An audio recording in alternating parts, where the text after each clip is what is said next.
morning sun shines on the gleaming hide of a muscular ranch horse. The aroma of bacon and coffee drifts from the wood cook stove at a cow camp. Silver spurs jingle as the men and women of the West get set for another day in the saddle. From the heart of Canada's finest ranching country, this is the Spirit of the West with rancher and horse trainer Hugh McLennan and his collection of music, poetry, and conversations with the folks who live and work with horses and cattle in the Spirit of the West. Billy and I were in the big city of Vancouver a few weeks back, and a lady spotted me in my boots and jeans and hat and said, "I can tell you're not from here. Are you a real cowboy?" And I said, "Well, I guess that's kind of how we live." And a few more folks gathered round and wanted to know if there were any real cowboys left. And I was happy to fill them in, and after I wondered, do they really care or understand anything about the deep satisfaction that comes from a long day on a ranch or the day-to-day challenges that must be met? And if you want to know more about what that's like, this week's piece of cowboy poetry will warm your heart. Yeah, that gaff was on his saddle, back legs tied just like I do. A tiny, noisy, yappy little dog has an encounter with an owl, and Baxter Black will have that story today. The owl raised a leg mid-flight and looked at the nasty little beast. On the Rangeland News, a lot of developing issues in agriculture, including disaster in one part of the West. Grazing land charred, fences burned, cattle killed, hurt, sick, or scattered over miles and miles. On the horse training file, why did that good horse start to buck while his rider had a calf roped by the heels holding him for the branding crew? Well, there's a good explanation coming up. And today, we're going to look back at the early trail drive days where hundreds of thousands of cattle were trailed from the southern states all the way up to the ranch lands of Canada, with a guy who has really researched this colorful history of the West, Ken Mather. So you had a long, difficult trail drive. You had snow to contend with. You had mosquitoes and dust and rain in the summertime, and it was a hardy breed of man that did the job. So saddle up and ride along, and we'll take you back to the 1880s, and leading the way, the sons of the San Joaquin. Well, we met 'em there in Brownsville, Matamoros crossed the line. The herd was Corey strain, a sea of horns and high. As they pushed him to the river, all the cowboys gave a cheer, and we drove him across the Rio Grande and never lost a steer. We strung him out for counting, started up the trail. Old Lovell said the herd looked fine, and he signed the bill of sale. As he turned his horse towards Brownsville on that historic day, I never would forget the words that I heard old Lovell say. Push 'em on, keep 'em a-moving, trail 'em slow, or you'll walk 'em thin by the time you reach Montano. Whoa. Well, we waved goodbye to Lovell, 'twas the 17th of May. He said, I'll see you boys in Dodge, Godspeed you on your way. My heart was a beating Dixie as I started up the trail, but with Jim Flood as our trail boss, I knew we would not fail. 'Cause Jim was a rock-hard puncher, tall by standards then. He wore a long mustachio and his eyes were as black as sin. A seasoned trail boss, rawhide tough, stubborn-willed but keen, and he could sling a six-gun, boys, the quickest I had seen. Push 'em on, keep 'em a-moving, trail 'em slow, or you'll walk 'em thin by the time you reach Montano. Whoa.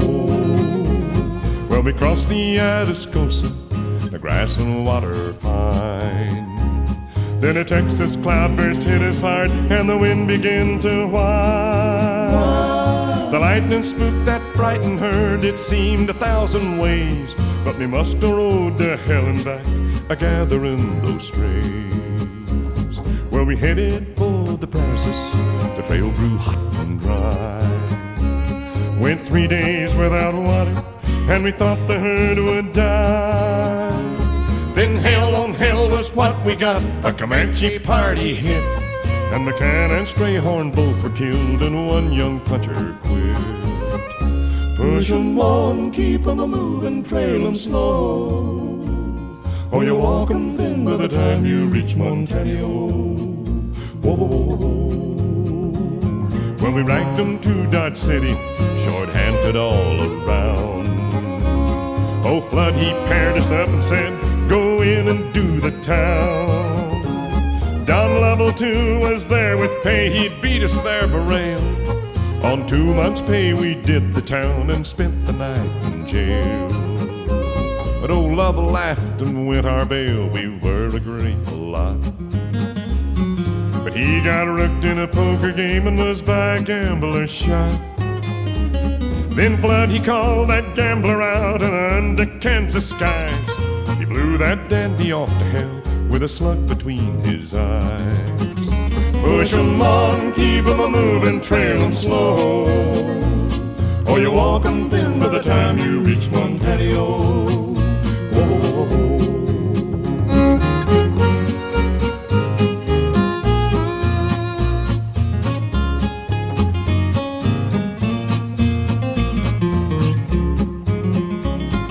Time has passed, just memories last, and I am old in years. But if I could live 100 lives, I'd live 'em a-pushing steers. Though that trail was hell on hooves, I'd love to relive the day when he turned his horse towards Brownsville, and I heard old Lovell say, push 'em on, keep 'em a-moving, trailin' slow, or you walk 'em thin by the time you reach Montano. Push 'em on, keep 'em a-moving, trailin' slow, or you walk 'em thin by the time you reach Montano.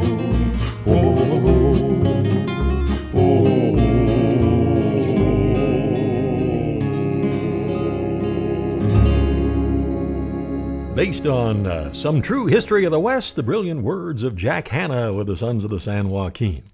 You know, the ancestors of the cattle that stalk the northern range today walked a long ways, and Ken Mather, historian, researcher, author, and ranch manager, has a lot of information about how they got here. What normally they did is they went all the way down into Oregon, along the Willamette River and the Rogue River and the Umpqua River. They had brought cattle over the Oregon Trail, mostly shorthorns, that had interbred with the Spanish cattle out of California, and a particularly good breed of beef cattle had come, way meatier than the Texas Longhorns, of course, that we heard so much about. But they had a surplus of them, and so they were looking for some way to unload them. So the young guys would go down and they would purchase them, as low as $8 a head, and then start driving them north. And you're right, there's a lot of names that conjure up pictures. There's Ben Snipes, the Northwest Cattle King, who ended up with huge holdings in Washington State. J. Jeffries, the Jeffries brothers, who drove cattle all the way from California. Guys like that. Of course, the Harpers, who settled the Harper Ranch. Thaddeus, yeah. That's right. And they, again, same thing. They drove their cattle up from Oregon and even further south as well for the Harpers. Well, you know, we hear so much in our history books and in the movies and every place we look about the history of the American trail drives and the big trail drives from Texas on north to Montana, and then gradually after the invention of barbed wire, how the open range days came to an end.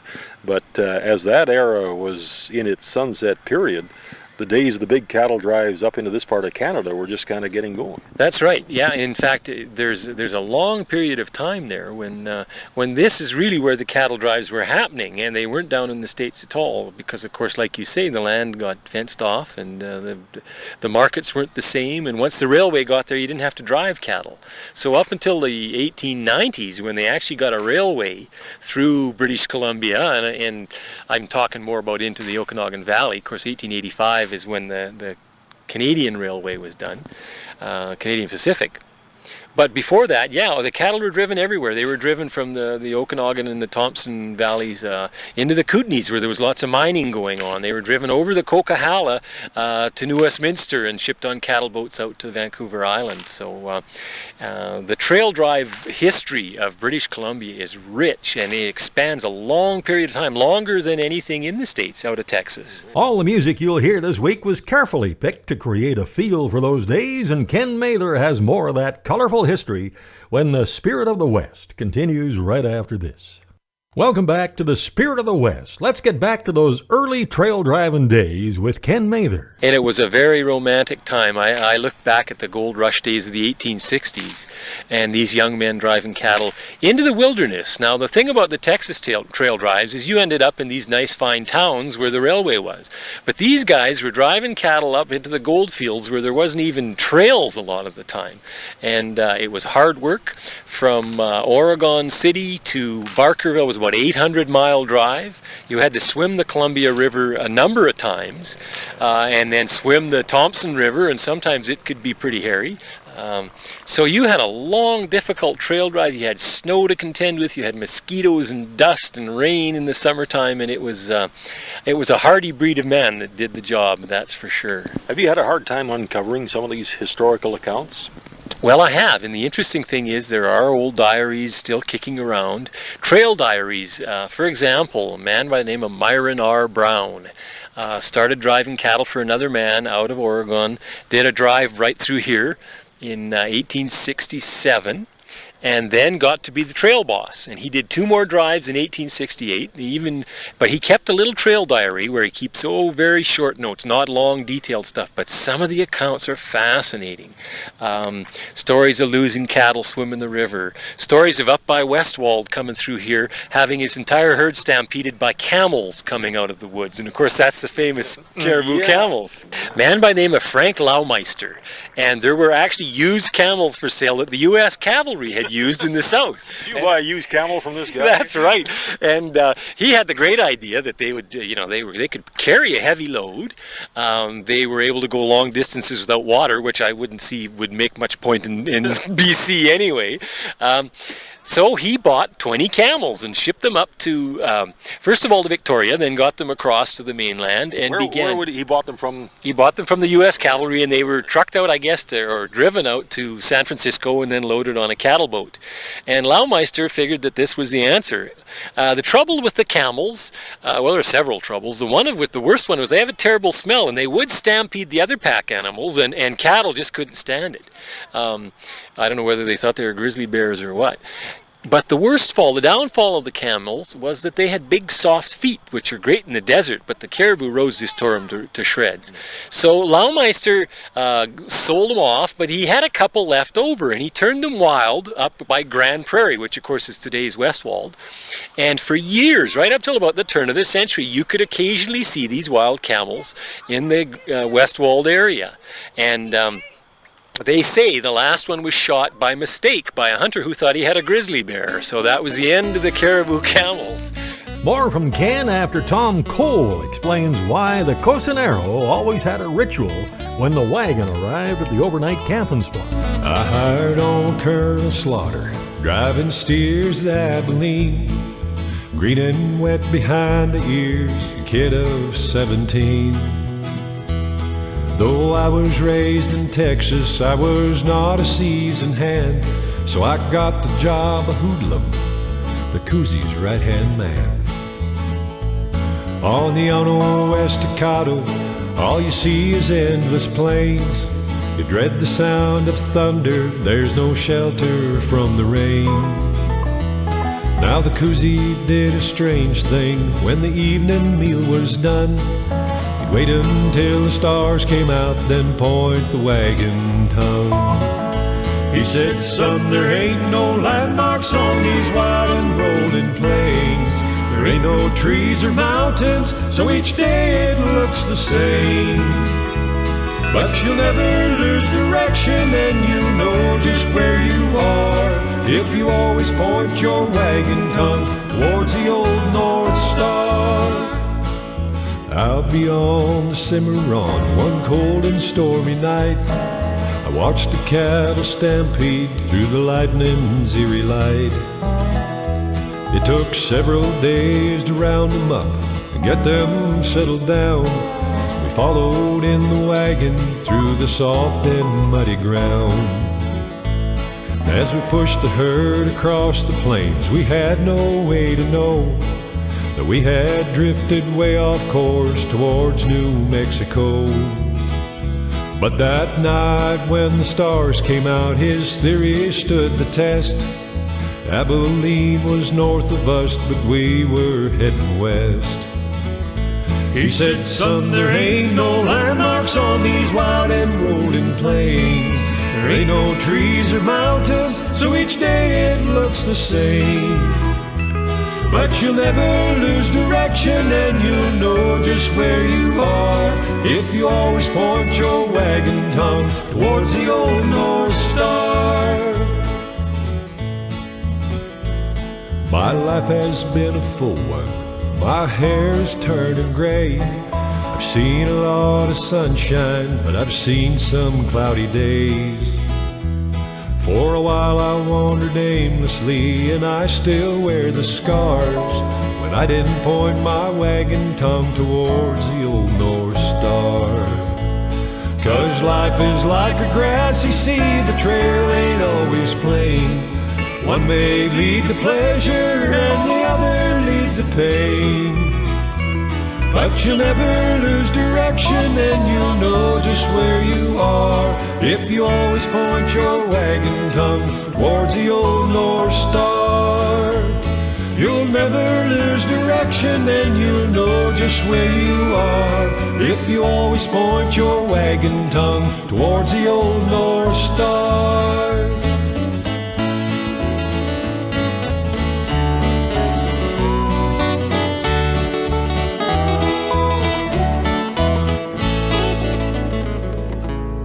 You know, these early herds being picked up in Oregon and places like that, and they weren't cattle that had been raised together in a family group that instinctively wanted to be together.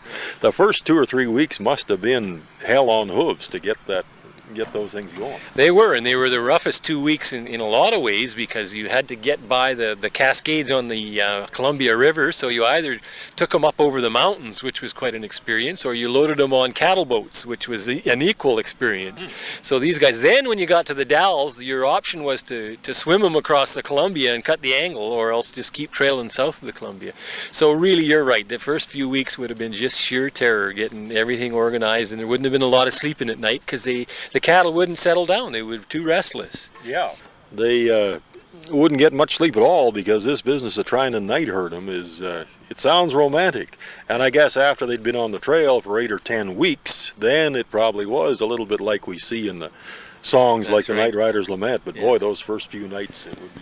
Well, Myron Brown, and you look at his diaries, you realize a lot of nights they just left the cattle and went to sleep.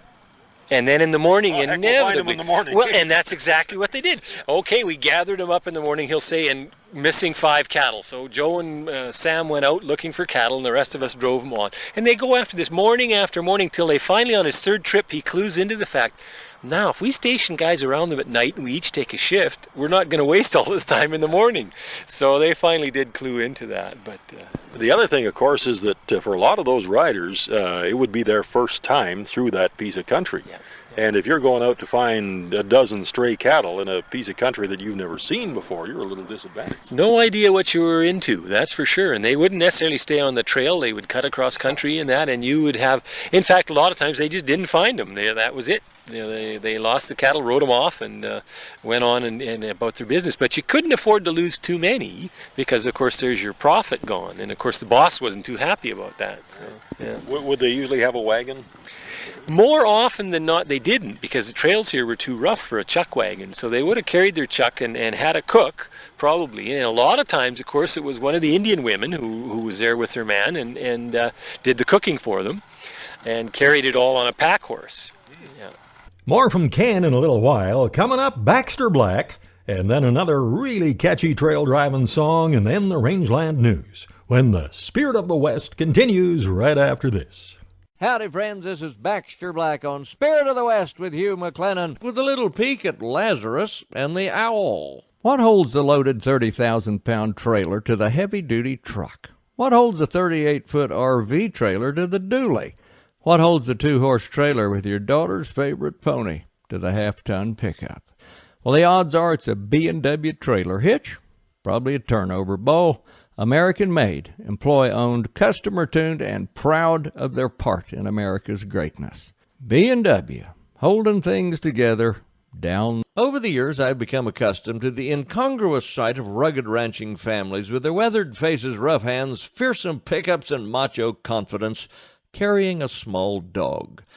These petite pups look out of place among the bullying blue heelers, hay wagons, and steel-shod hooves that make up their daily environment.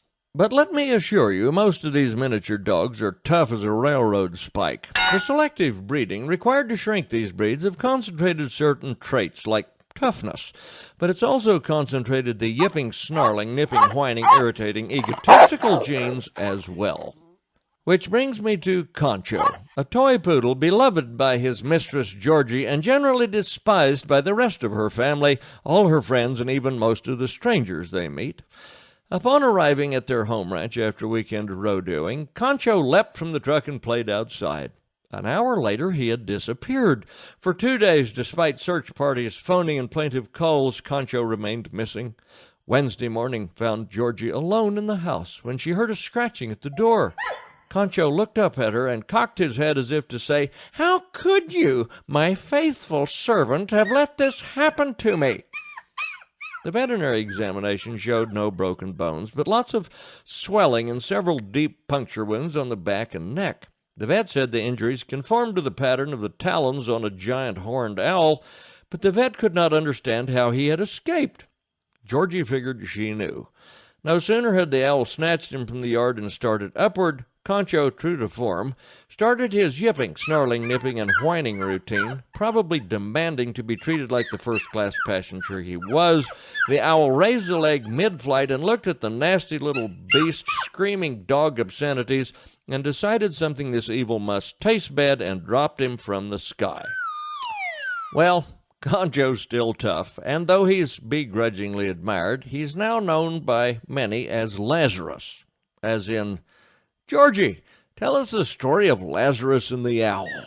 This is Baxter Black on Spirit of the West with Hugh McLennan, brought to you by B&W Turnover Ball. Just ahead of the rangeland news, here's Jim Reeder with a song from his trail driving CD called 1880s Cowboys. Swing your leg up for the saddle. Take your seats, boys, let's move 'em on out. We got us a trail drive, and it's a hard life. Go easy on the reins, boys, but hold the herd in tight. The trail is long, boys, the hill's unending. We're heading for water and a good night's graze. It's 5 a.m.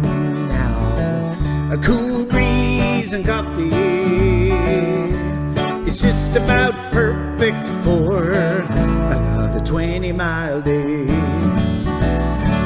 So swing your leg up for the saddle, and take your seats, boys, let's move 'em on out.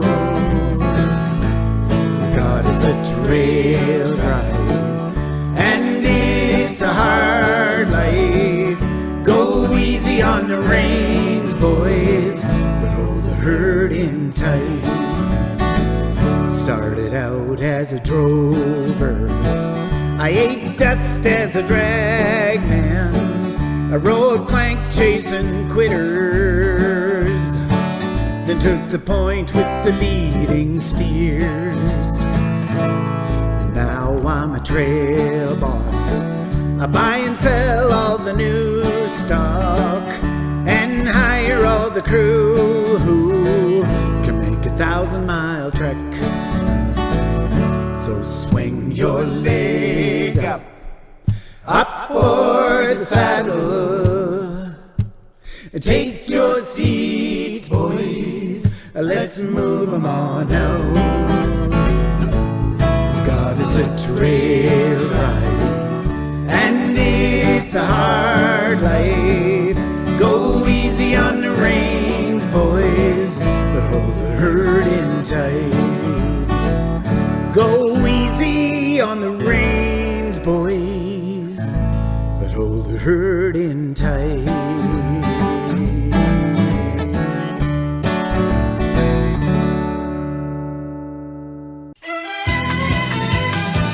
the news of the rangeland, a roundup of news and coming events from around the West.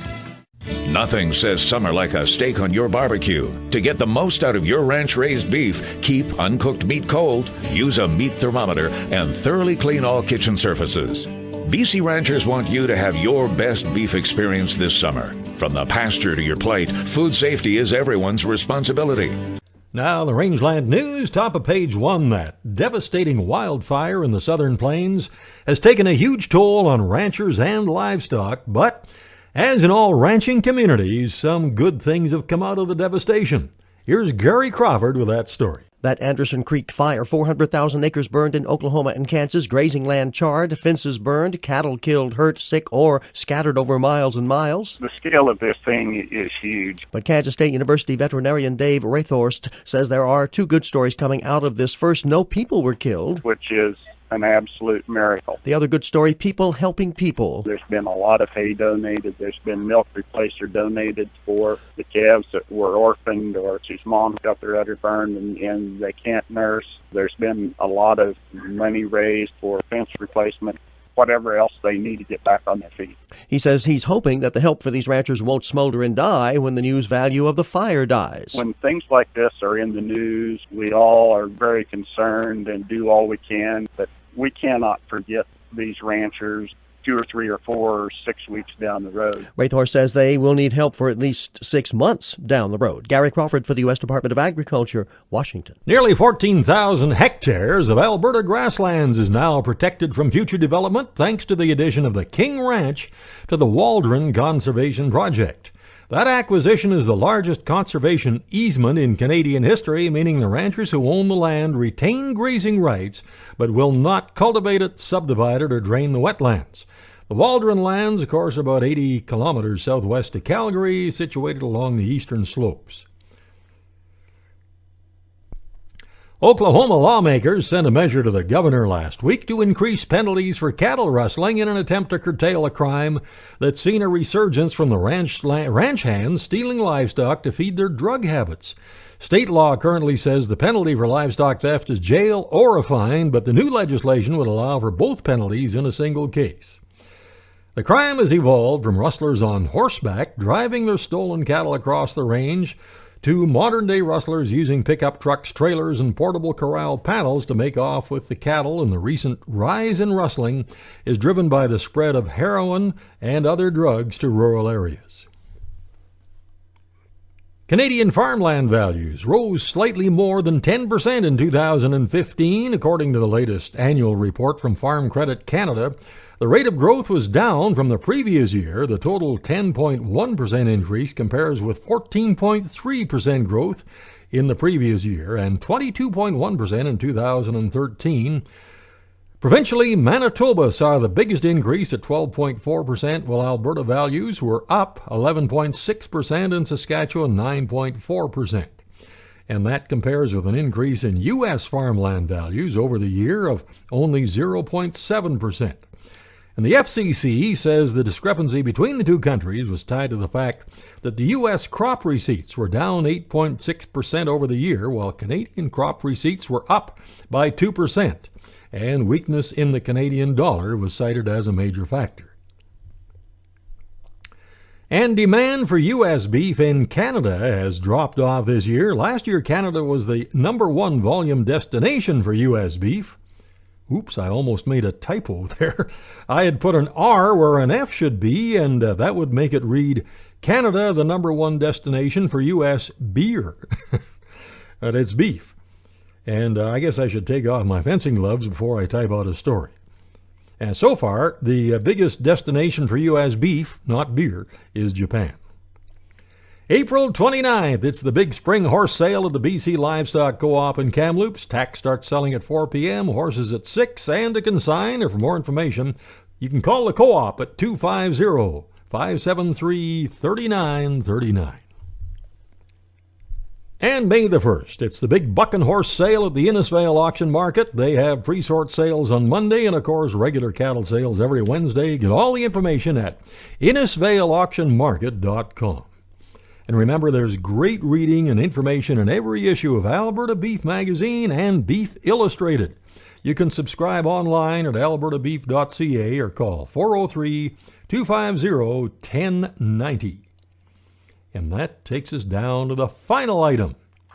Well, he is a pretty good cowboy and does a fine job with horses, but my pal, whose name I will not reveal, has some interesting ways. We were riding up the mountain trail the other day, checking grass and fences, and it just started to rain, like really pour. So I pulled my oilskin slicker from behind my saddle and put it on, and I looked at him and said, "Aren't you putting your slicker on?" And he said, "No use doing that, it's full of holes." And I said, "Well, and why did you even bring it?" And he says, "Well, because I didn't think it was going to rain." And that's the Rangeland News. Coming up on the horse training file, is he just a one-man horse, or is there another problem that caused this good horse to start to buck while his rider was holding a calf on the end of his rope? More about the early trail drives with Ken Mather, and one of the finest songs ever about those long drives when the Spirit of the West continues right after this. Welcome back to the Spirit of the West, just ahead of the horse training file. I'd like to invite you along in our 16th annual Spirit of the West Cruise. 16th annual, wow. Takes place June the 18th to June the 28th, 2017. We'll board Holland America's beautiful ship, the Noordam, and sail out of the spectacular Vancouver Harbor, all the way up to Alaska. And we'll have 2 days at spectacular Denali National Park, an excursion on the famous domed rail cars of the McKinley Explorer, and so much more. We'll have all our Western music and storytelling sing-along sessions with the Cruisin' Cowboy Band. And for folks who want to get to Vancouver without flying, there's an optional package from Calgary, Banff, and Jasper aboard the spectacular Rocky Mountaineer train. Now, your deposit is refundable right up until March 21st, 2017, but boy, I'll tell you, the registrations are coming in thick and fast for this one. We're way up, I think, over 80 people already. So to make sure you've got room, I would suggest getting your deposit in now because, as I said, it's refundable up until March 21st, 2017. You can get all the details on the cruise page at our website, hugh-mclennan.com, or just call Jim and Karen at 1-800-530-0131. Now, here's the horse training file, and I was actually watching someone else ride one of Martin Black's good horses a while back. It was a little branding competition, and they were holding a big calf by the heels, and Martin's good horse that's heeled thousands of calves started to buck, and the guy stayed with him and rode out the storm, and I was quite surprised by what I saw, and I asked Martin about it, and he told me what was going on. Whether a horse is going forward or back, if he's pulling on a rope, Martin said, we should never make him think he can't move his feet. We never want to stop a horse on a tight rope. We want to keep letting our rope run until the horse moves his feet. Your horse's feet should be free coming forward, and when you go to dally, he should be just as free coming back. You shouldn't have to be pulling on him. If your horse has done this enough, as you get ready to dally, you just raise your coils and get ready to dally, and your horse feels that without you even having to pull on him. Now, that's a challenge for somebody like me who's always roped with a little rubber on the horn, but it is possible to slide some rope, even doing it that way. And with Stanley, my good young gelding, he's not a real big horse, and I found that I had to learn how to do that if I wanted to continue dragging calves with him. He tries hard, but inevitably I'll catch one that's just a little bigger than he can handle, and I don't want him to think he can't pull it. So I either have to head out at an angle, or better yet, slide enough rope to let him think he's still pulling, and as he gains traction, I can tighten up on the horn until the calf is coming along. Good advice from a top hand, and that's the horse training file. Something else that works real well for our horses is that daily feeding of Hoffman's Horse Ration, and you can find out all about it at hoffmanshorseration.com. Now, just before we get back to Ken Mather and more history of the early trail drives, here's one of the finest trail driving songs of them all, inspired by the epic movie Lonesome Dove. It just seems to drift through my mind when I'm out riding, and I'll be finding myself singing it to my horse. This is Don Edwards.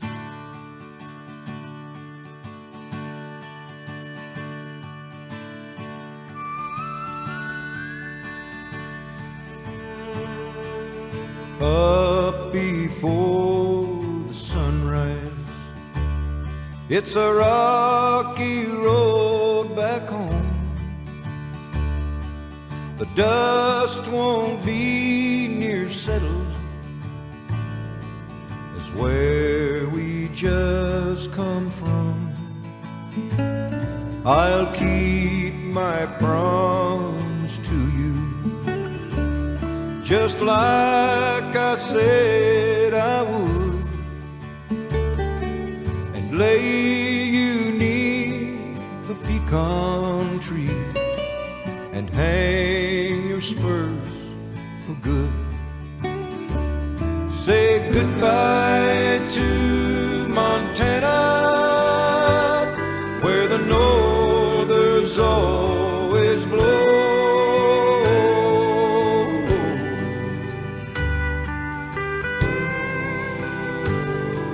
The paintbrush will be blooming by the time I get you home.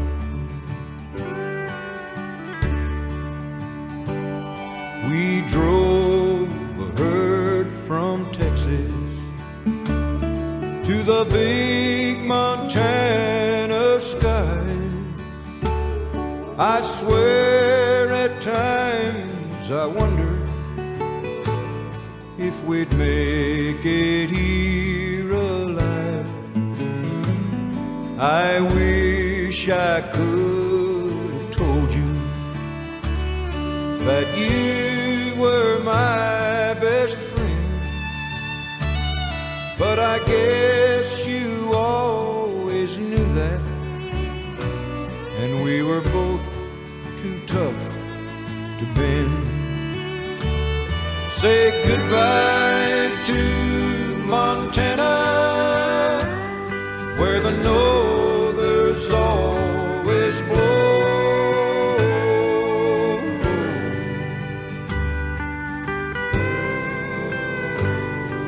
The paintbrush will be blooming by the time I get you home.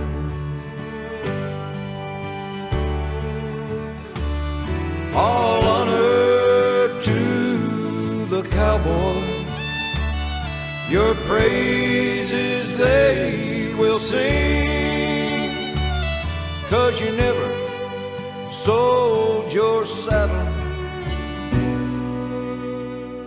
That's the most important thing. Adios, Montana, where the northers always blow.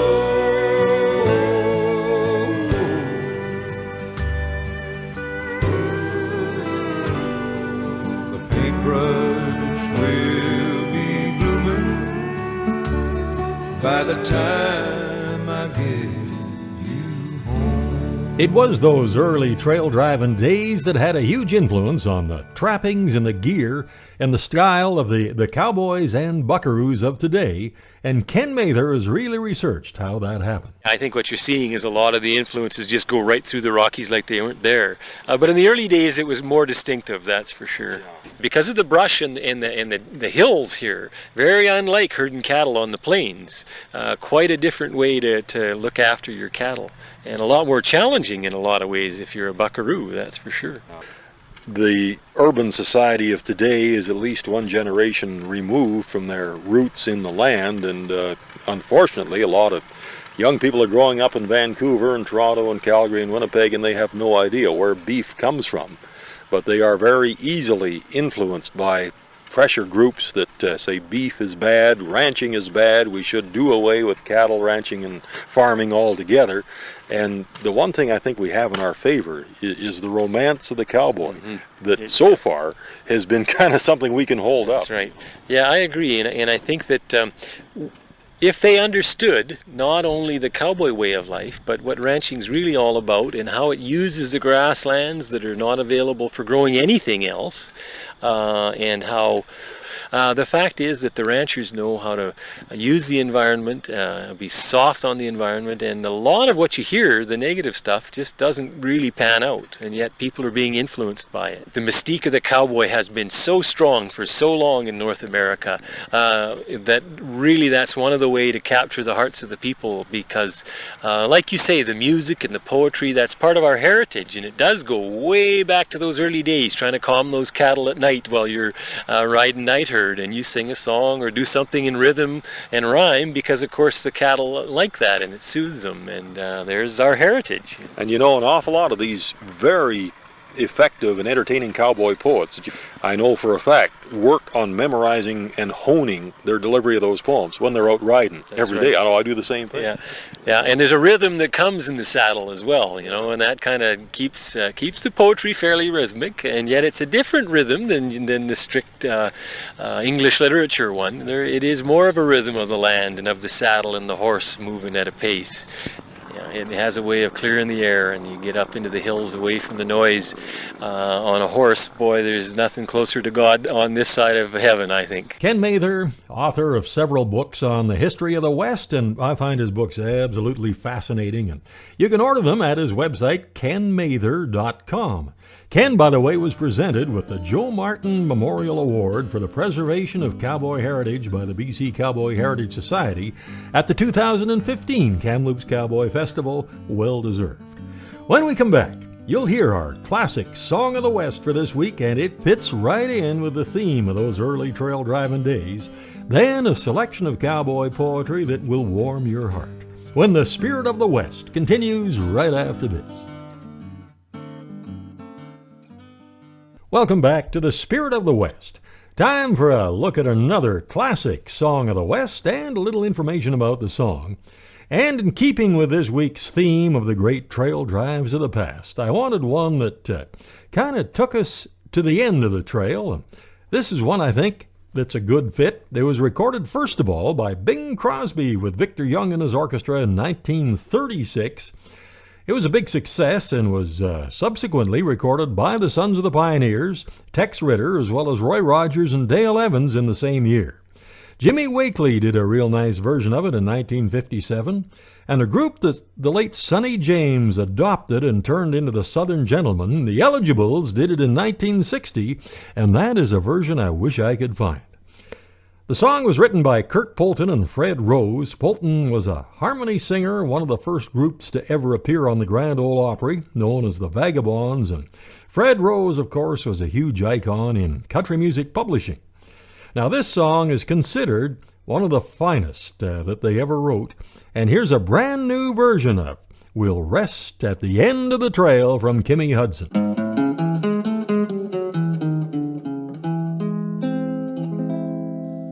The road is mighty dusty, oh pal.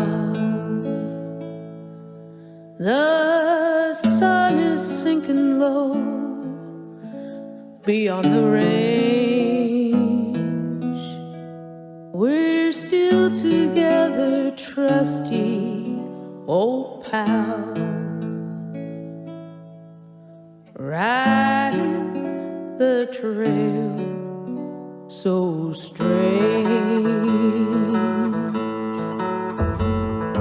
weary and tired, our work is all through, but we'll rest at the end of the trail.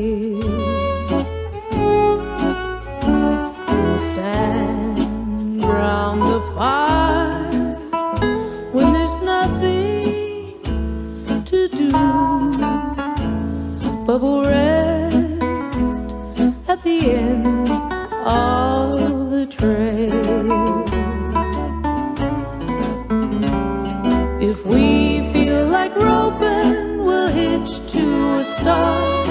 Just keep on loping, it's not very far. Weary and tired,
weary and tired. Our work is all through, but we'll rest at the end of the trail.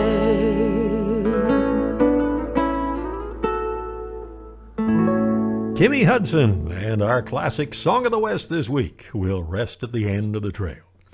Well, a lot of our faithful listeners at KBFS in Belfouche, South Dakota, a great radio station run by the one and only Carl Grimmelman, probably know or have heard of Ken Cook, who's ranched in South Dakota all his life.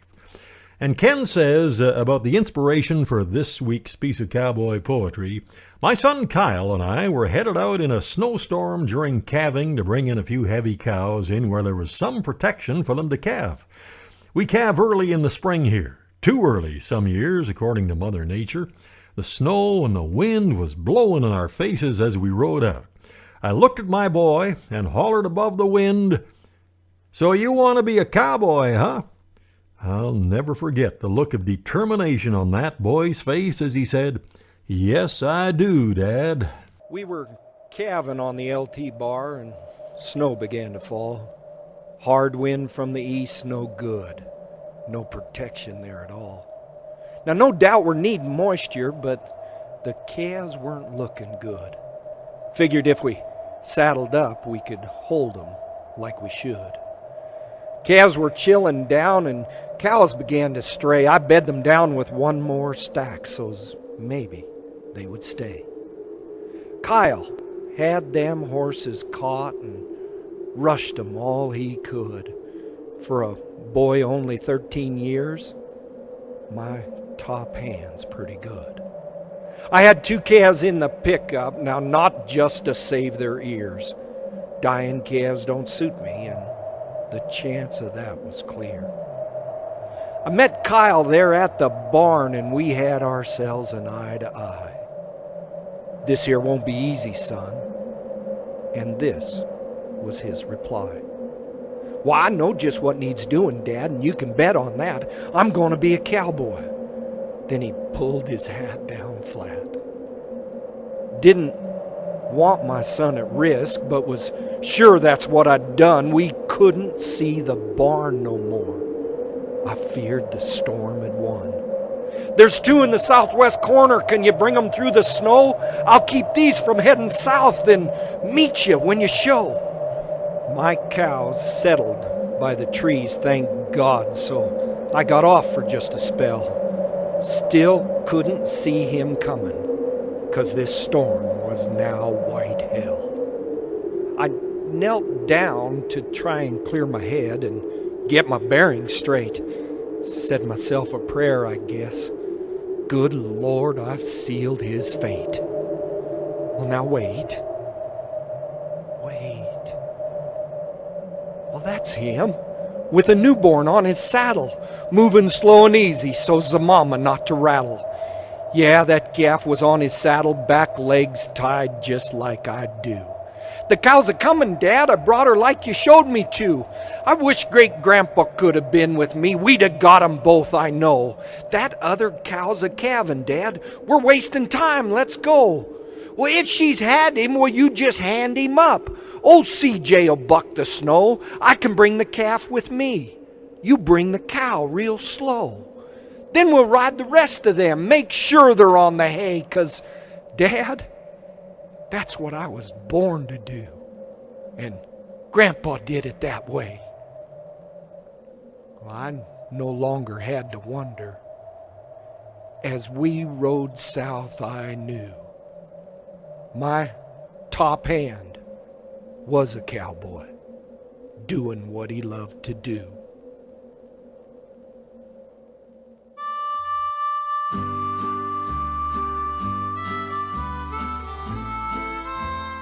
Well, thank you so much for making the ride with us this week. I sure hope you can be back and join us here next week at the same time. And thanks again to Mark and Kathy McMillan, the official Spirit of the West support crew.